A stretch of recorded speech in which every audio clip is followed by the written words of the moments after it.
आजकल ऑनलाइन का जमाना है और आजकल लोग ऑनलाइन के थ्रू पेमेंट्स भी कर रहे हैं। कितनी अच्छी बात है। आपने भी कभी ना कभी किसी दुकानदार या मर्चेंट के क्यूआर कोड को स्कैन करके उसे ऑनलाइन पेमेंट जरूर किया होगा। पर मेरा सवाल यह है कि क्यूआर कोड में क्यूआर का मतलब क्या होता है? क्या आप जानते हैं? चलिए मैं आपको बताता हूं। इसका मतलब इसके काम में ही छिपा है। मान लीजिए कि क्यूआर कोड होता ही नहीं तो आप पेमेंट कैसे करते? आप उसका मोबाइल नंबर लेते या अकाउंट नंबर लेते, फिर उसे एंटर करते, वेरीफाई करते, फिर पेमेंट करते। आजकल सिंपल हो गया है। आप सीधे क्या करते हो? क्यूआर कोड को स्कैन करते हो और पेमेंट कर देते हो। इसका मतलब आप पेमेंट को क्विकली रिस्पॉन्ड कर रहे हो। इसका मतलब यही होता है क्यूआर यानी कि क्विक रिस्पॉन्स। गाइस, ऐसे अमेजिंग फैक्ट वीडियोस के लिए यूट्यूब पे हमारे चैनल को सब्सक्राइब कर लीजिए और अगर आप इंस्टाग्राम पे देख रहे हैं तो मुझे फॉलो करना मत भूलिएगा। मिलता है अगली वीडियो में।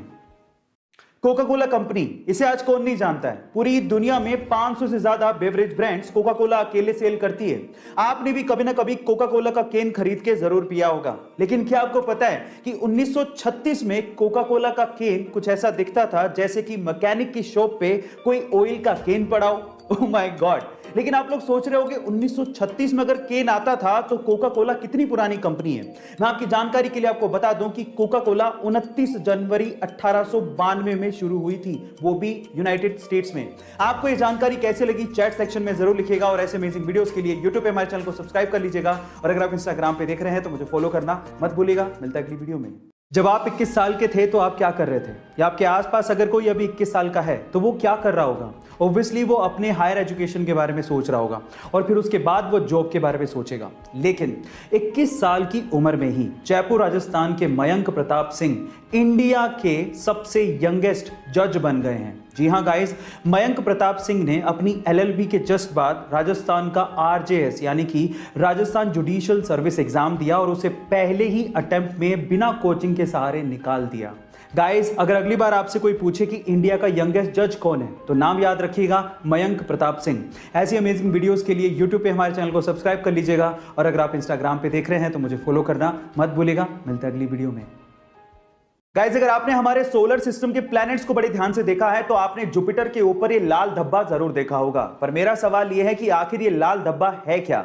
नहीं, ये कोई लाल चट्टान नहीं है, बल्कि ये 350 सालों तक, जी आप ठीक सुन रहे हैं, 350 सालों तक एक्टिव रहने वाला एक तूफान है। और इस तूफान का साइज इतना बड़ा है कि इसमें हमारी धरती तक पूरी की पूरी समा सकती है।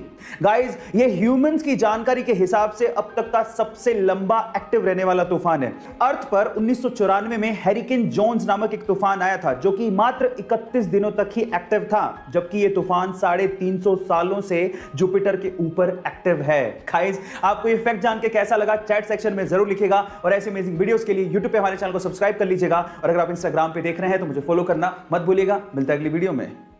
हमारी भारतीय संस्कृति को हम तो भूलते जा रहे हैं लेकिन बाहर के लोग इसे अपना रहे हैं। जैसे कि भारतीय संस्कृति के अनुसार नीचे बैठकर पालथी मारकर भोजन करना एक अच्छी आदत है और ये ऐसे ही नहीं है, इसके पीछे एक वैज्ञानिक तर्क भी है। वो क्या है मैं आपको बताता हूं।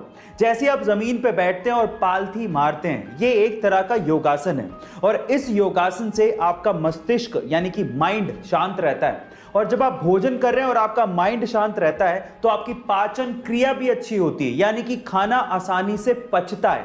अब देखिए विडंबना, बाहर के लोग तो नीचे बैठ के खा रहे हैं और हम लोग डाइनिंग टेबल पे बैठ के खा रहे हैं।